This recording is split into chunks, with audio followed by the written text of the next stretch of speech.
was a quiet night in a small town far from the city. The streets were empty, and only the sound of crickets filled the air.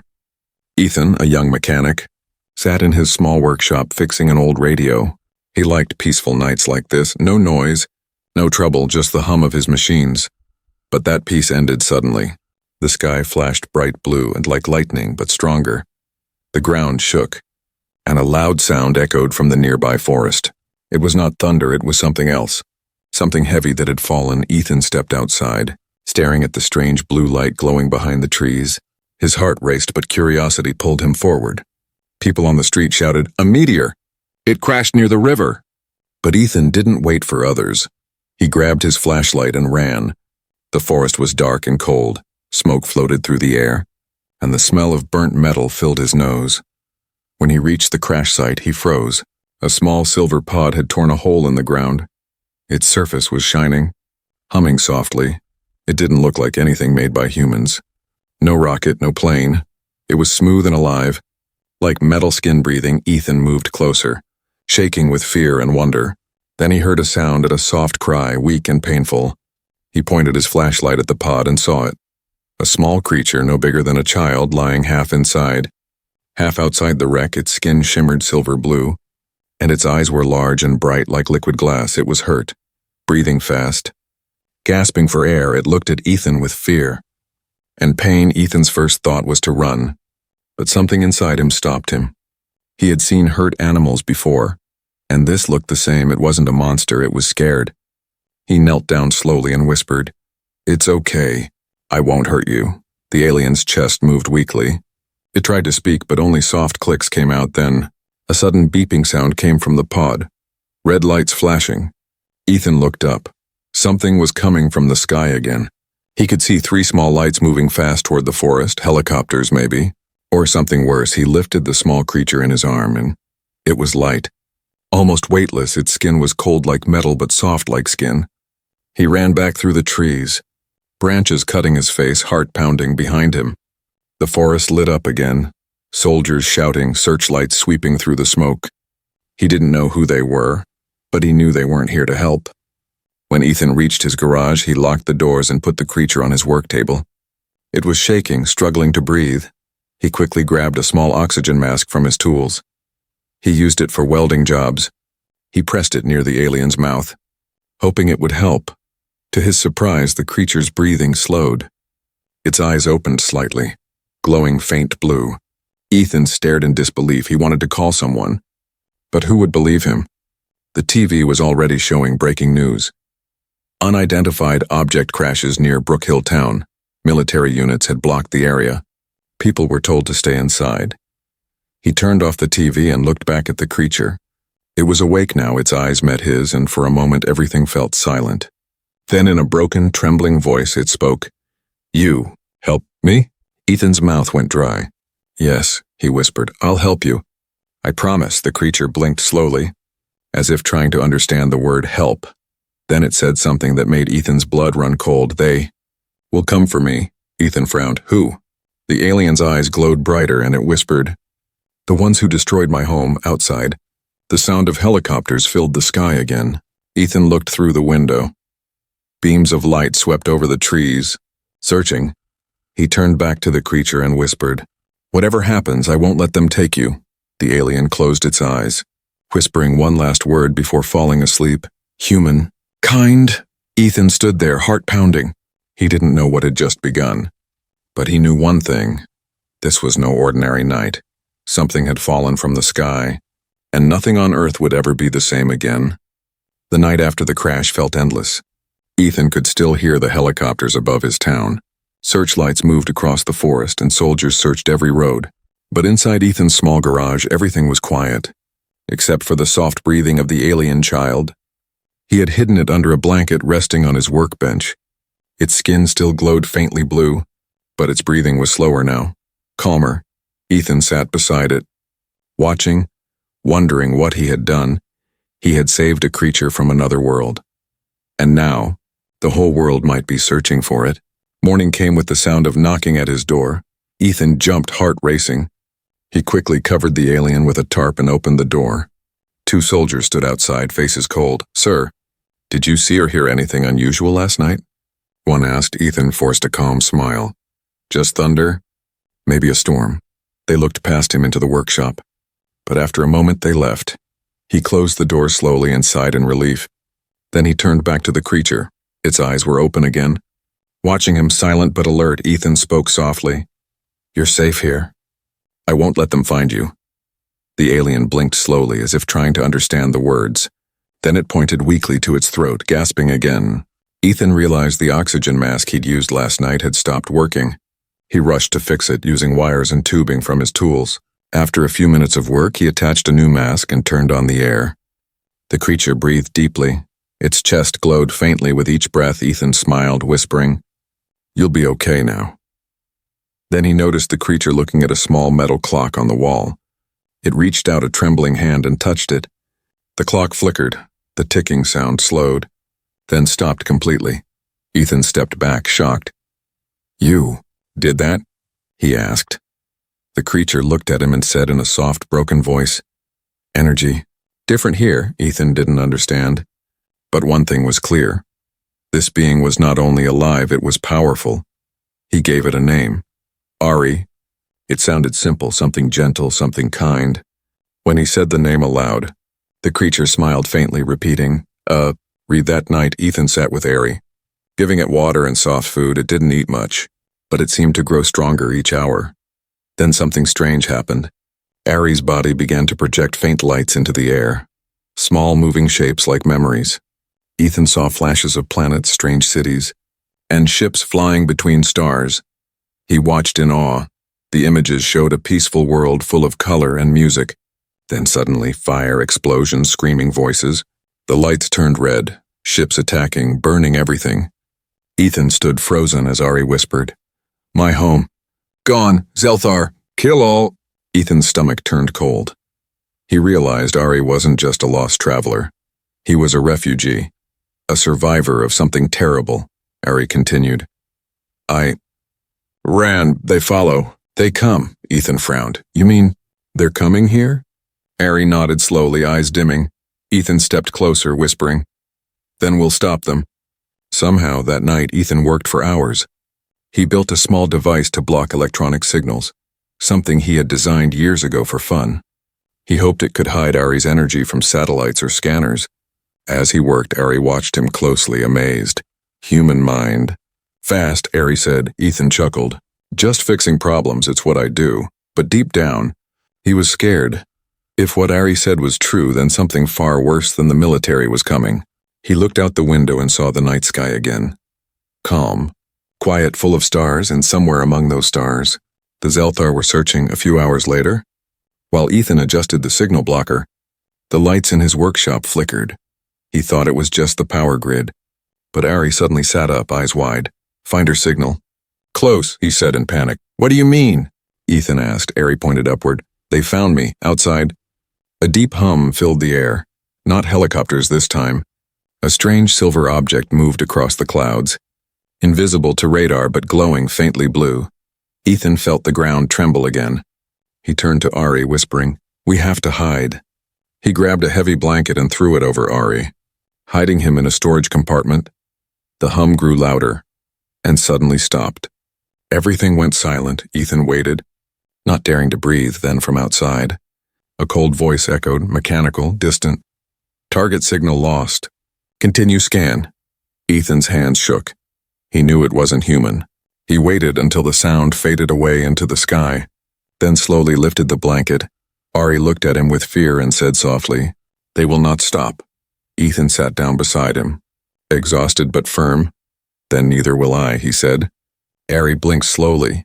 For the first time, Ethan saw something human in those silver eyes. Hope. The lights outside faded. The night returned to silence. But Ethan knew the peace wouldn't last. Whatever was coming for Ari was already watching Earth, and this time no act of kindness would go unnoticed. The next few days felt heavy with silence. Ethan barely slept, always listening for the faint hum in the sky. Ari stayed hidden in the workshop, his body weak but healing. Sometimes he would watch the stars through a small window and whisper words Ethan couldn't understand. Ethan tried to keep life normal, but deep down, he knew everything had changed. The government had sealed the forest. Soldiers still searched for the meteor. But now there were new rumors. Strange animals vanishing. Cars shutting down for no reason. Even mobile signals were cutting out across the town. Something invisible was moving above Earth one night. Ethan sat fixing a small generator when the power suddenly went out again. The lights flickered. Tools dropped to the floor, and for a moment, everything went completely dark. Then faintly through the blackness came a sound, not thunder, not wind, but a deep, pulsing hum. Ethan froze, every instinct telling him to run. Ari's eyes glowed faint blue in the darkness. "They are near," he whispered. Ethan's heart pounded. "The ones who destroyed your home?" Ari nodded slowly. "Zelthar." "Hunters." Before Ethan could speak, the hum grew louder, like something massive passing over the house. Windows shook, dust fell from the ceiling. Ethan grabbed Ari and pulled him toward the underground cellar. They hid behind stacks of old metal boxes, listening. A bright beam of light scanned the workshop from above, cutting through the roof like a ghostly eye. The sound faded again and silence returned. Minutes passed, then Ari whispered, "They scan for my life energy. They will not stop." Ethan exhaled slowly, thinking fast. He turned to Ari. "Can you hide it? Your energy?" Ari shook his head weakly. "Not long. My core is unstable." Ethan stood up, grabbed a notepad, and began sketching something. Circuits, coils, power lines. His hands moved quickly. Ari tilted his head. "What are you doing?" "Trying to build something that can block your signal. For real this time," Ethan said. Ari watched him, amazed again by how the human brain worked. He whispered, "Your kind creates from nothing." For the next several hours, they worked together. Ari used tiny bursts of energy to fuse metal. Ethan connected wires and repurposed old machine parts. By morning, they had built a rough-looking machine, part engine, part shield generator. When they turned it on, the air shimmered faintly around the workshop. Ari looked at Ethan, eyes wide. "I cannot feel them." "The hunters." Ethan smiled for the first time in days. "Then it's working." But far above Earth, the Zelthar commander watched the planet from his black ship. His voice was cold and mechanical. "Target signal lost. Earth interference detected," one of his soldiers replied. "Shall we begin phase 1? The commander stared at the blue world below. "Yes."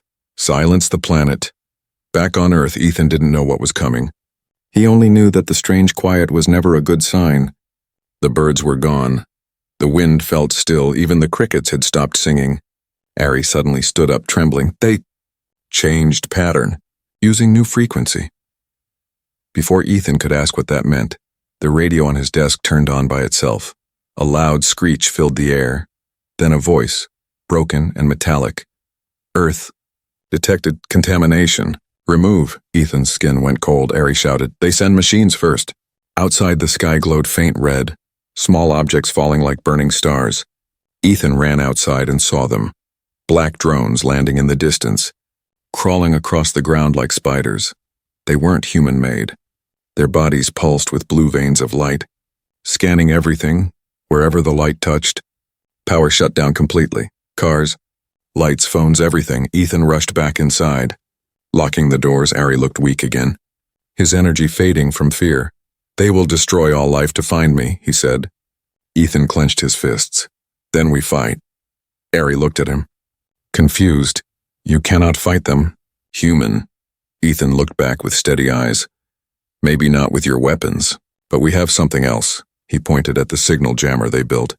"If we can send their own signal back to them, maybe it'll confuse their scanners." Ari blinked, thinking fast. Possible, but dangerous. "Could burn your mind," Ethan smiled faintly. "Then I'll wear gloves." They worked quickly, connecting the jammer to the generator. As the drones crawled closer to town, Ethan switched the machine on. A blinding light filled the workshop. A loud hum echoed through the air. For a moment, Ethan thought it failed. Then outside, the drones began to spin uncontrollably. Their lights flickered and died. Ari gasped. It worked. But before Ethan could celebrate, the light in the sky changed color, from red to violet. A deep voice echoed through the radio again. "Interference detected. Human resistance identified." Ari looked at Ethan in horror. "They know you now," he whispered. Ethan looked back, breath shaking. Then they'll know we're not giving up. The radio crackled once more, and the alien voice said something chilling. Mark this world. Prepare for cleansing. Outside, the sky filled with hundreds of faint dots, stars that were not stars. Ari fell to his knees, whispering in fear. The fleet. They are coming. Ethan placed a hand on his shoulder, his voice firm. Then we'll find a way to stop them. He looked out at the night sky, bright with false stars and real danger. And for the first time, humanity had been noticed by something beyond the stars, not as prey, not as enemies, but as a new force the galaxy would soon learn to fear. The night sky glowed with strange lights. The stars no longer looked peaceful. They looked like eyes watching from the dark. Ethan stood outside his workshop, staring at the sky that once gave him comfort. Now it promised war. Inside, Ari sat weakly beside the humming shield device. His silver-blue skin flickered dimly like a dying flame. Ethan hurried back inside, checking the wires and switches. The jammer they built still worked, but it was unstable. Power dropping fast, Ethan muttered. Ari looked up, voice soft. They change frequency faster than I can block. Ethan ran a hand through his hair. Thinking hard, he wasn't a soldier or a scientist, just a mechanic with a stubborn heart. But now, somehow, he was trying to protect an alien and save a planet. He sat beside Ari and said, "We need something stronger, something that hides you completely." Ari blinked slowly. "You mean cloak?" Ethan nodded. "Yeah, but I've never built one before." For a few seconds, silence filled the room, then Ari smiled weakly. "Your kind builds everything from nothing." Ethan looked at him, half laughing. "That's the problem. We also break everything trying." But the idea had already taken hold in his mind. He grabbed his notepad again and began sketching. Wires, coils, power cores, shapes, a mix of human machines and what he remembered from Ari's pod. Hours turned into days. The two of them worked side by side. Ari taught him how his people bent light around objects. Ethan showed Ari how to use car batteries, copper wiring, and magnets to create fields. Piece by piece, they began building something that no human had ever imagined. A hybrid cloaking system. When connected, it could bend both light and signal around them, hiding their presence completely. But the challenge was power. Earth's electricity couldn't handle alien energy. Every time they powered it on, sparks flew and breakers exploded. Ethan's garage looked like a battlefield of burned wires and smoking tools. Ari winced with guilt. "Too much. Your world not ready."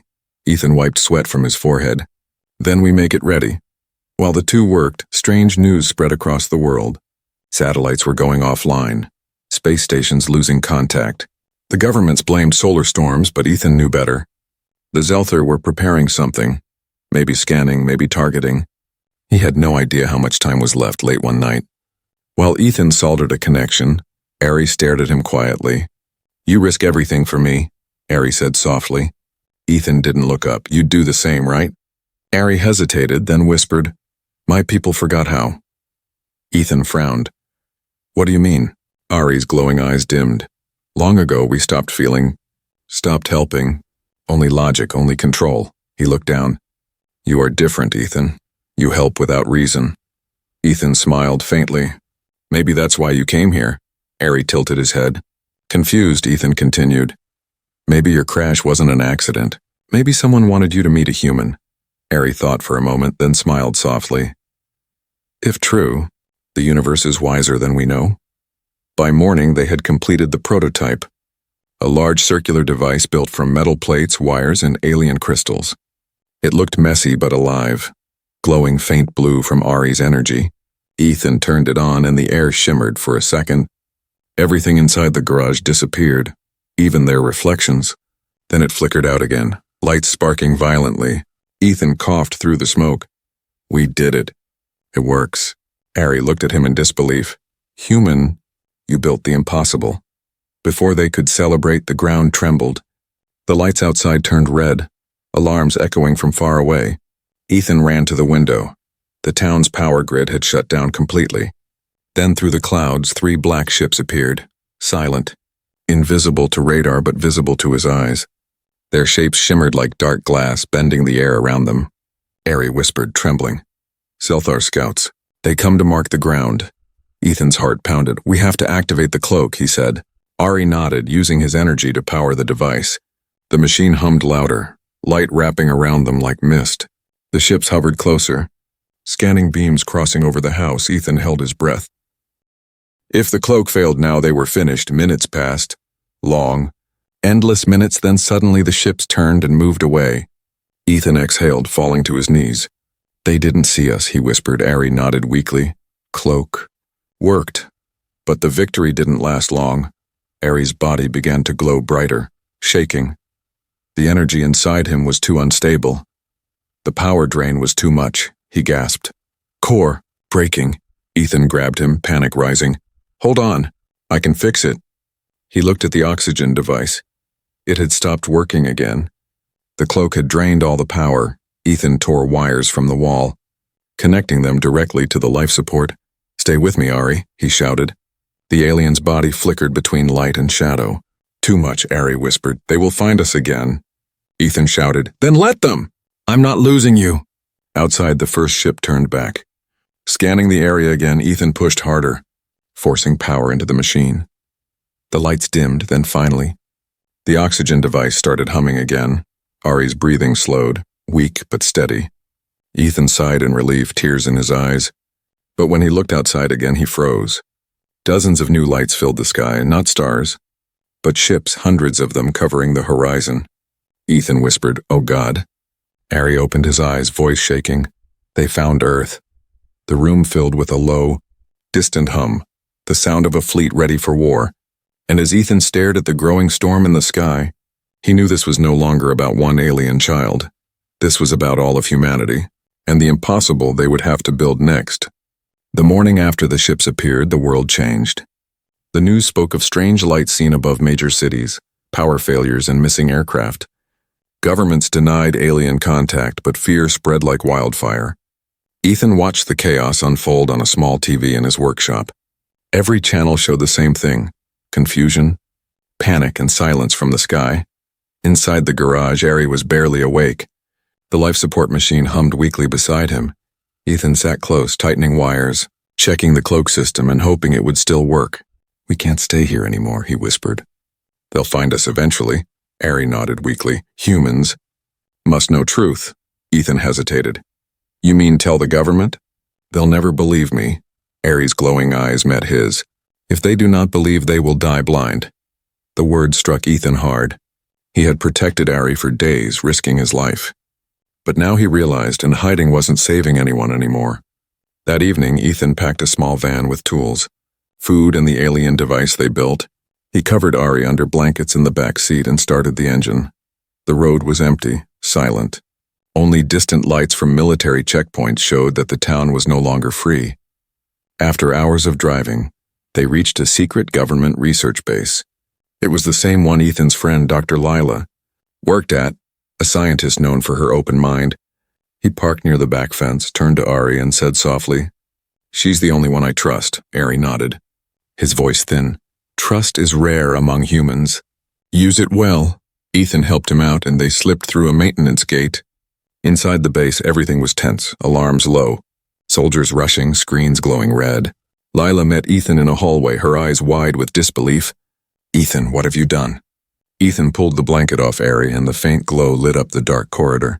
Lila gasped, "My God, it's real," Ethan whispered urgently. "He needs help. He's not dangerous. He's running from something worse." Lila led them to a lab deep underground. Ari lay on a medical table while machines scanned his vitals.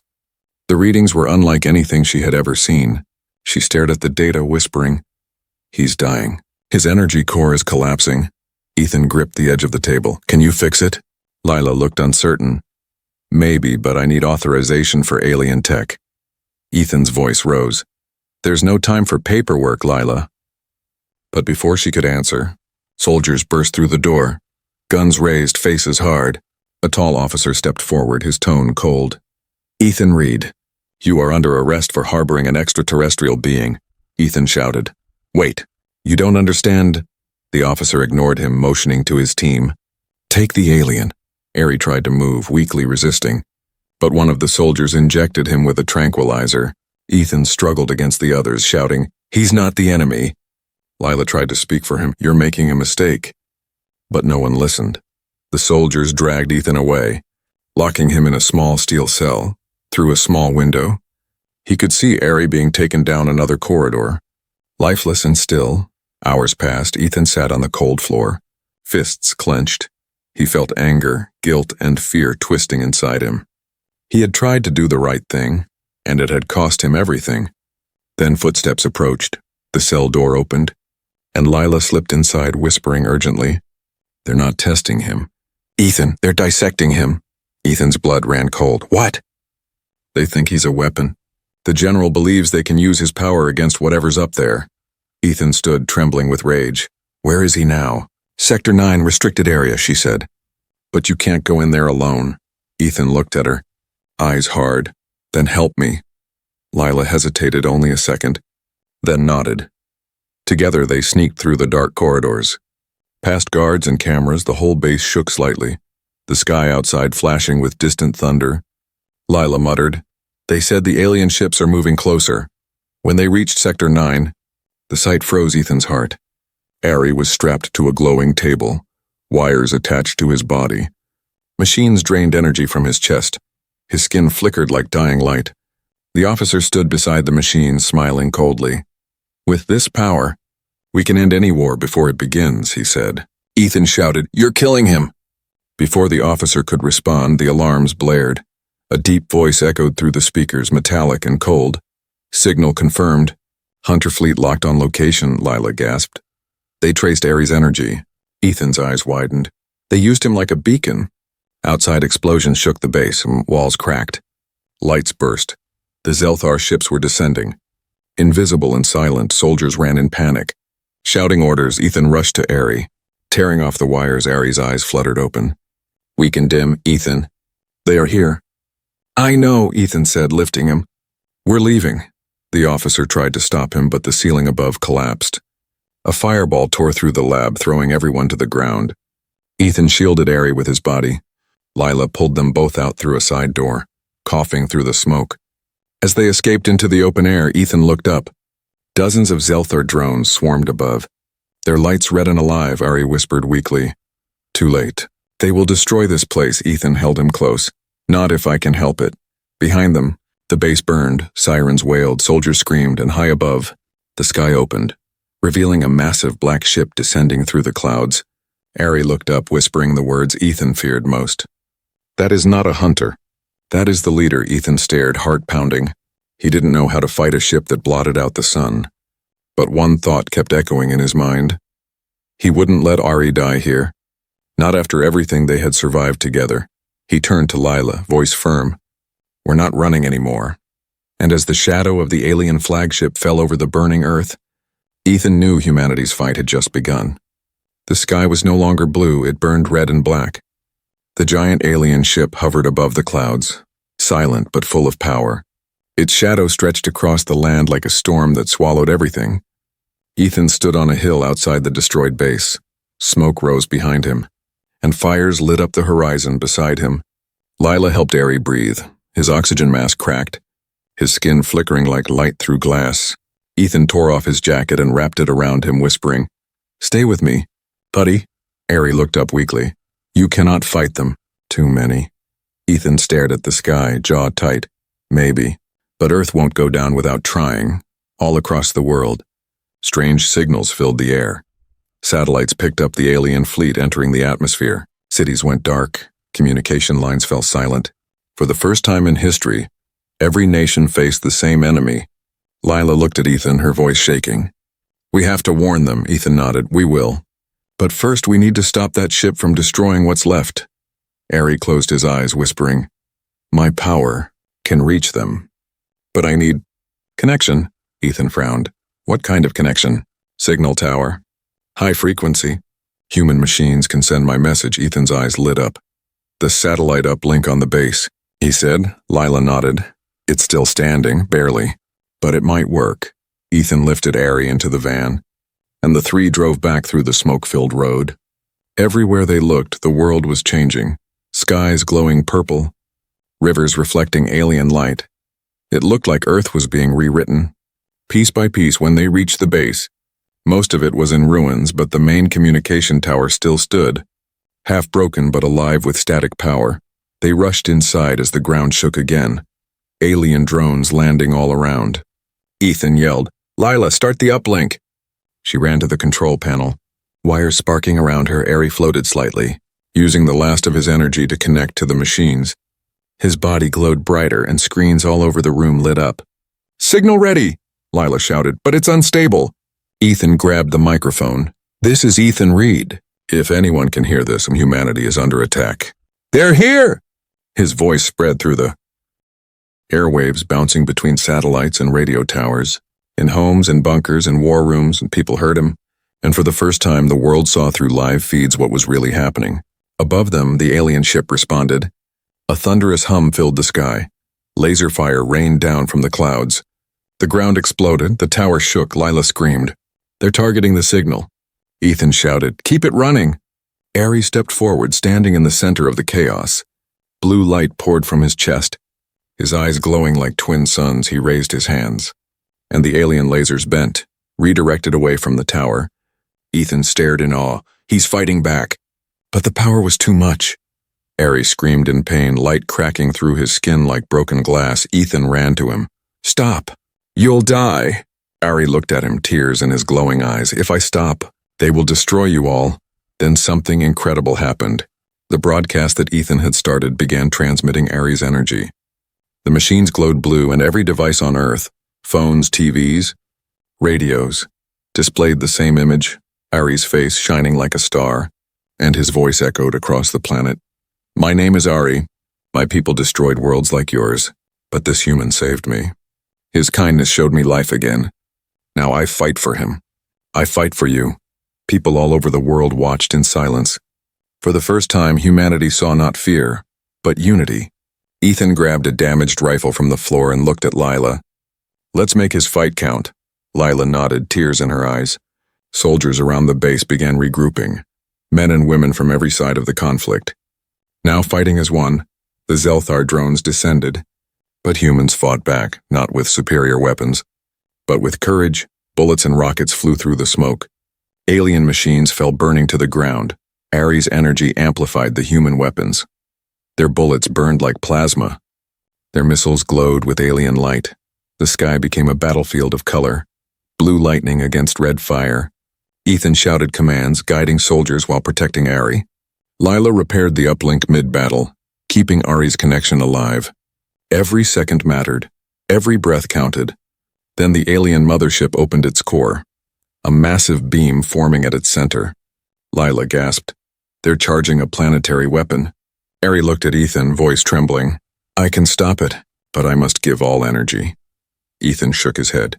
"No, we'll find another way." Ari smiled weakly. "You already gave me one. You gave me hope." Before Ethan could stop him, Ari rose into the air, light surrounding his small body. He floated upward, glowing brighter and brighter until the whole sky turned blue. The alien ship fired its beam, but Ari's light met it halfway. The explosion shook the heavens for a moment. It was like the stars themselves were reborn. When the light faded, the alien ship began to fall. Pieces of metal rained down into the ocean, the fleet scattering into space. Human cheers echoed across radios. Earth had survived. Ethan fell to his knees, looking up at the empty sky. No sign of Ari, just a faint glow that faded into starlight. Lila placed a hand on his shoulder, whispering, "He saved us all."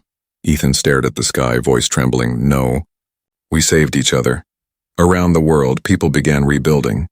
Humanity had faced the impossible and stood united for the first time. But deep in the silence of the stars, a faint light drifted away, Ari's essence, and though he was gone, a message remained in the final data Ethan received on the console. It read simply, "When humans show kindness, even the stars listen." Ethan smiled through his tears. The battle was over, but the story of that kindness was just beginning. The war was over, but the world no longer looked the same. Days after the great explosion in the sky, the alien fleet was gone. No one knew where they retreated, into the dark of space or to another world. But for the first time, Earth was silent. No alarms, no drones, no gunfire. Just the sound of wind over broken cities. Ethan stood on a quiet hill where the grass had turned silver from the strange energy storm. The sun rose weakly through the clouds, painting the horizon gold. He looked up at the sky that once burned red with war. Now it was calm again. Peaceful, but heavy with memory. Lila joined him, holding a small metal box. Inside it was a glowing crystal, faint blue light pulsing softly, she said quietly. It was all that remained after the blast. Ethan took the box in his hands. Staring at it with trembling fingers, it was warm, alive. Ari's last gift to humanity. For days, scientists tried to understand it. The crystal wasn't metal or stone, it seemed to think. To respond to touch sometimes when the light pulsed brighter. It made a soft sound, like a heartbeat. Ethan believed it was more than just energy. He believed a part of Ari still lived inside it. Governments tried to claim it, armies tried to study it.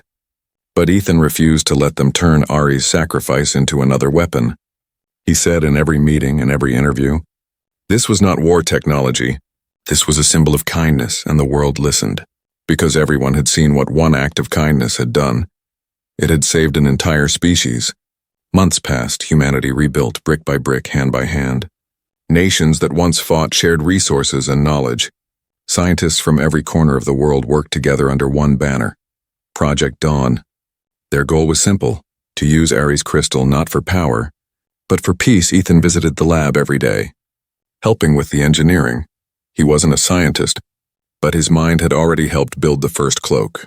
And now, humanity wanted more with the crystal's guidance. They learned how to clean the air, purify water, and grow food faster than ever. Earth began to heal, the skies cleared. Oceans shone blue again, and for the first time in history, humans looked at the stars not with fear, but with curiosity. One night, Ethan walked into the lab alone. The crystal sat on a pedestal, glowing brighter than usual. He placed his hand over it and whispered, "You still watching, Ari?" The light pulsed twice, softly, almost like an answer. Ethan smiled, his eyes wet. "You'd be proud. Humanity's finally learning." Then, without warning, the crystal projected faint images into the air, like it used to when Ari shared memories. Ethan gasped as stars and galaxies appeared. But these weren't memories. They were maps. Dozens of planets lit up, connected by glowing lines at the center. A message formed in blue light. They are rebuilding too. Ethan realized Ari's people were still alive, scattered across space. Maybe even hiding, he whispered. "You want us to find them, don't you?" The crystal pulsed again, a steady, gentle rhythm. Ethan took a deep breath and smiled. "Then we'll go to the stars, Ari. Together." News of the discovery spread quickly. The United Earth Council, a new alliance formed after the war, announced a mission. For the first time. Humans would leave their solar system. Their ship, built with human steel and alien crystal, was named Hope 1. Months later, under a bright dawn sky, the ship stood ready. Crowds gathered around the launch site, waving flags not of countries, but of Earth. Ethan stood at the ramp wearing a worn jacket and holding the small crystal in his hand. Lila approached, smiling through tears. "You sure about this?" He nodded. Ari crossed galaxies to find help. Now it's our turn to return it. The countdown began. Engines roared, wind swept across the field. The ship rose slowly, its metal shining like morning light. And for a moment the whole world watched, united, silent in awe, as Earth grew smaller behind him. Ethan looked at the crystal floating beside the cockpit window. Its blue light shimmered softly. He whispered, "You see that, Ari? They're waving for you." The crystal pulsed once more. A heartbeat, and Ethan felt deep in his soul that he wasn't flying alone.